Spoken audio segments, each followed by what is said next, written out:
Oltin zamon xabarlari. Dunyoda ilk bor yurak urishdan to'xtamasdan ko'chirib o'tkazildi. Tayvan Milliy universiteti shifoxonasi jarrohlari tarixda ilk bor donor yuragini urishdan to'xtatmasdan ko'chirib o'tkazishga muvaffaq bo'ldi. Bu haqda Fox News xabar berdi. Yurak ko'chirib o'tkazish jarayonida kislorodga to'yingan qonni uzluksiz haydagan.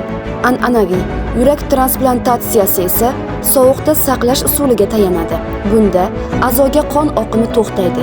Shu sababli hatto bir necha soat kislorodsiz qolgan yurak mushaklariga zarar yetishi mumkin.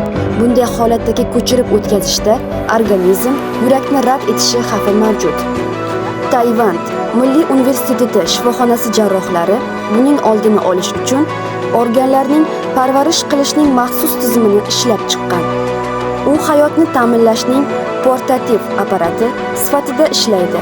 Kislorod bilan to'yingan qonni donorning yuragiga yetkazib beradi, ya'ni tanaffus va sovuq saqlashsiz, deb yozadi Daryo.uz.